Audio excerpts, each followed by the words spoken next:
Hello everyone, just me, Jeff Donnelly again.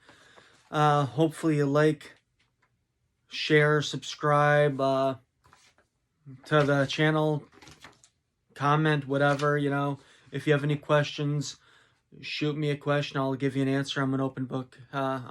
Basically, I'm an open book. So anything you have to ask, no matter what it is, just let me know. If you want to help out, buy a book, Raw Emotion, Political Repression. Buy a piece of artwork, donate, JP Donnelly 8 at AOL.com. You could send me, whatever over on PayPal, JP Donnelly 8 at AOL.com. You'll see a link below, well, at least the information below, as well as my P.O. box. Anything can be sent there. Hopefully it's nothing bad, illegal, harmful. Okay, so what I'm going to do today is update you on a motion. I filed a couple motions for discovery, and I've got them back, from the judge, who, yeah, you'll see. So this is the first one I'm, gonna do. I'll do probably like one a day or something like that. There was a handful I filed looking for discovery in this case.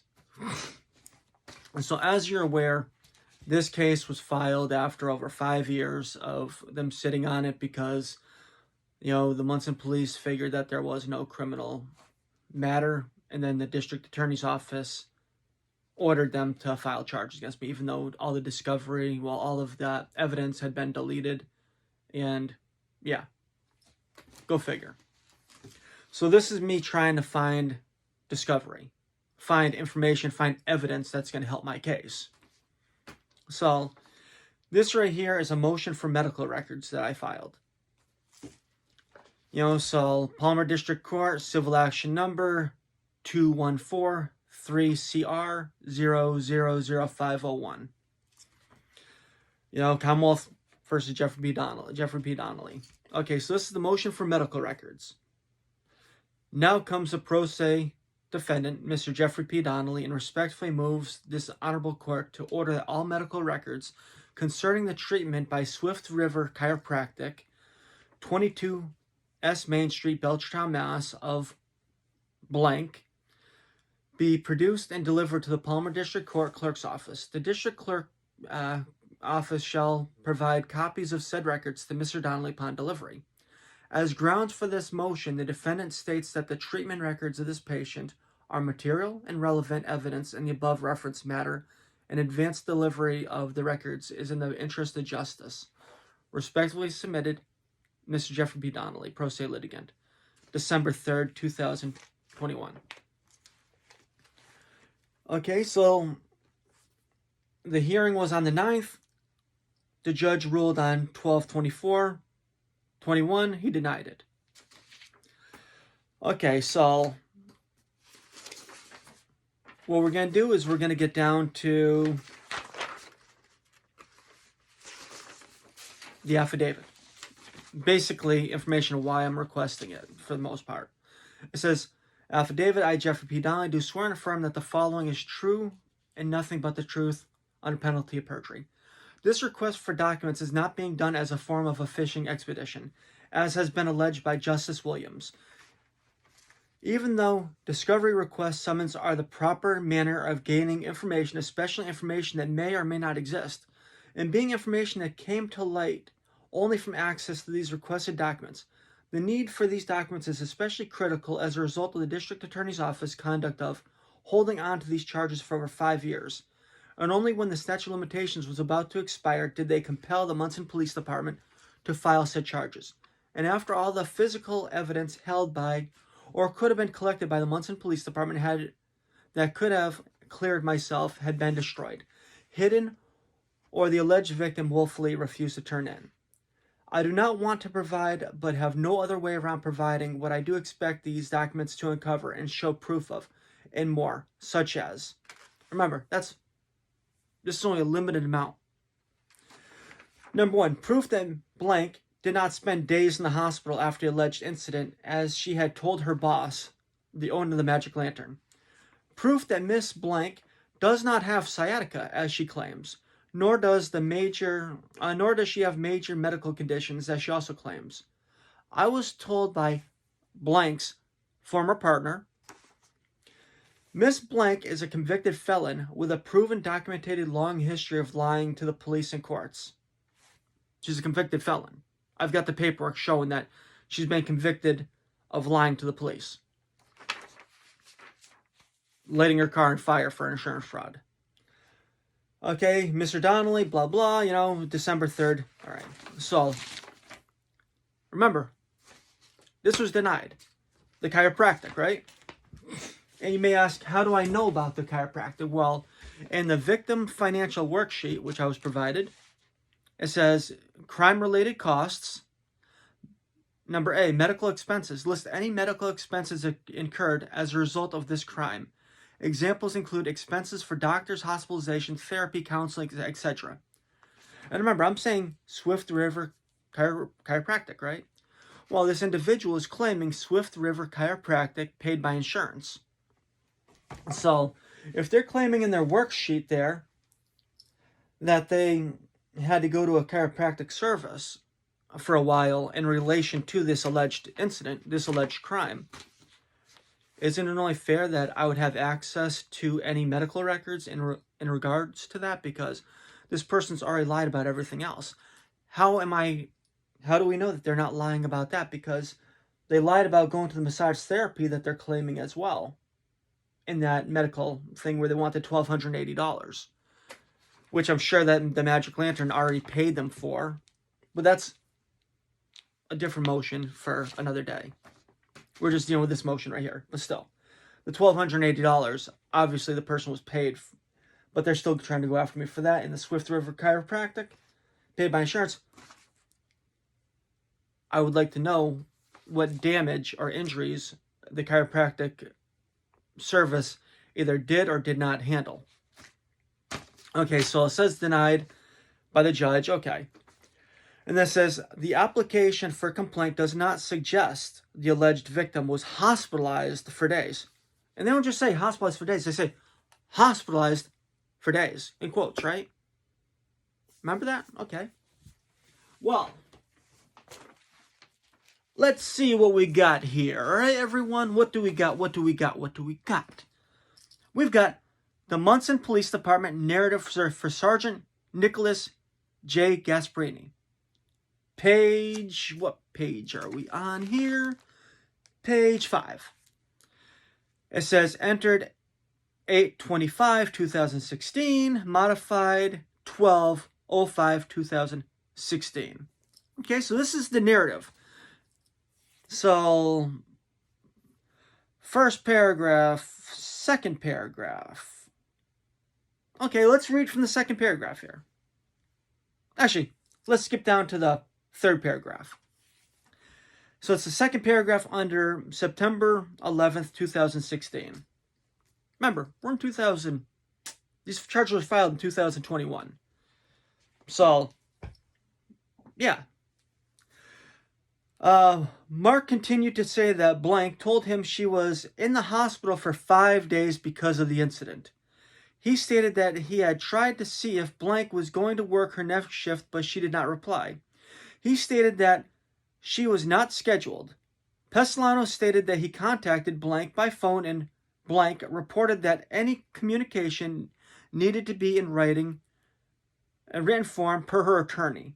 Mark stated that he was concerned about Blank's motives, as she has obtained a protection order on blah blah blah on 8/30/2016 after she was not scheduled. Pesolano also stated that he was told that Blank is a convicted felon. He stated that he heard she burned her car in an insurance fraud.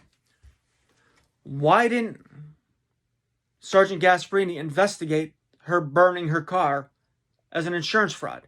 Because if he did, he would have also found out that she had been lying, that she lied to the police about that too, and had actually.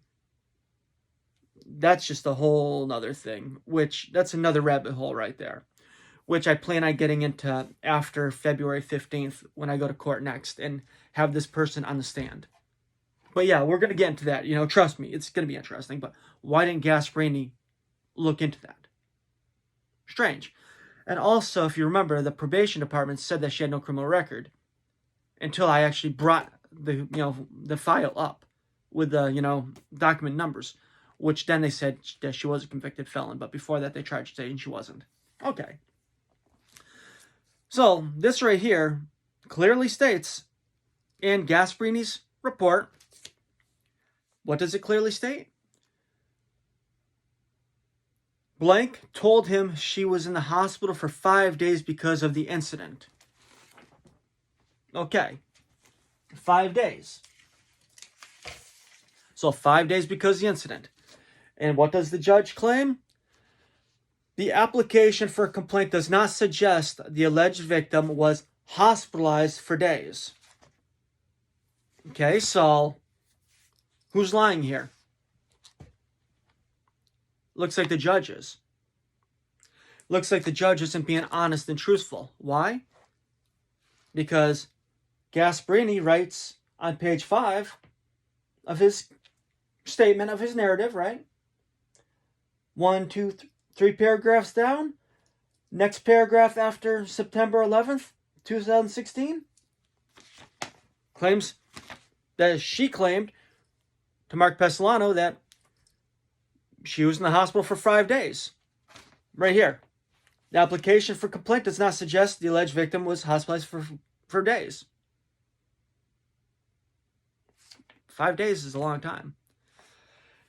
And the chiropractic information would have actually documented that, don't you think? I do. But doesn't exist. Didn't happen. Wasn't hospitalized for 5 days.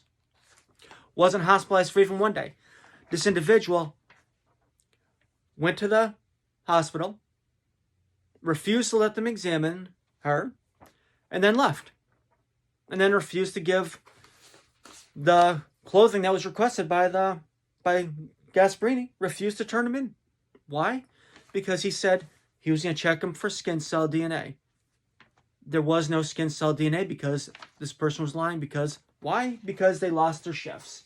And what else is stated here? On September 11th, 2016, about 5 years before I'm charged, on this day, I spoke to Mark Pesolano. I advised him that I was doing some background on blank and Donnelly. He stated it was his opinion that both of them had issues. Okay. I did call his brother out for being a murderer, so, yeah.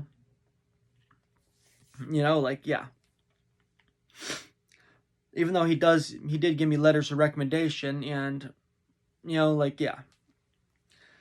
Mark stated that he was concerned that this whole incident was a setup for a lawsuit. I asked him how so. Mark stated that blank was recently demoted for poor performance, including being intoxicated while bartending. He stated that a few weeks ago, she was removed from Friday night shifts as he could not trust her to do her job well. Person needs money. It says other places in this report also that, when they went to the hospital that night, that her friend told her that, give them clothes, it'll help with the lawsuit. She was playing on the lawsuit on what? August 24th, when she made this false claim. But there you go.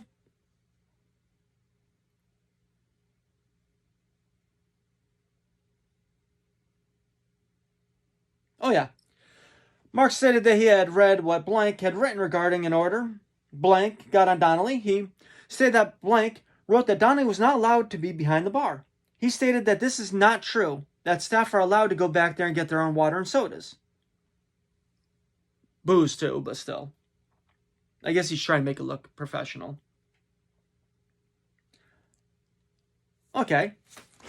So, that's pretty simple right there, On this motion for medical records from the chiropractic, which anyone that knows anything about discovery knows, this person mentioned the Swift River Chiropractic and her victim witness worksheet, claiming that, she thought, chiropractic assistance due to the nature of the alleged incident.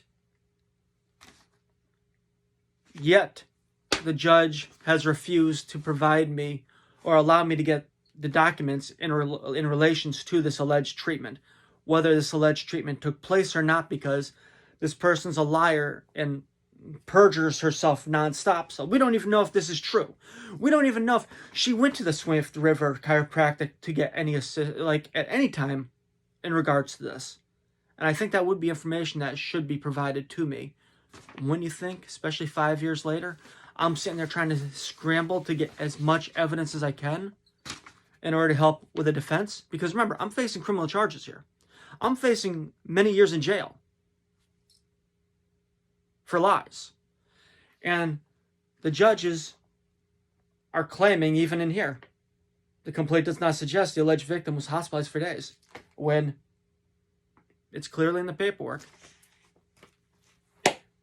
If you've been following this, you also realize that there's a lot of other BS that's been going on here too. It's not the Commonwealth being the district attorney's office against myself. It's the judges in partnership with the district attorney's office against me, a pro se litigant who's representing myself.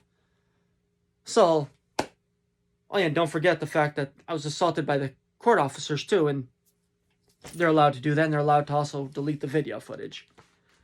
Because they're not police for some reason, even though they arrested me for not wearing a mask and then putting on the mask. Actually, I put on the mask. Yeah, we'll get into that too. Okay, have a great day.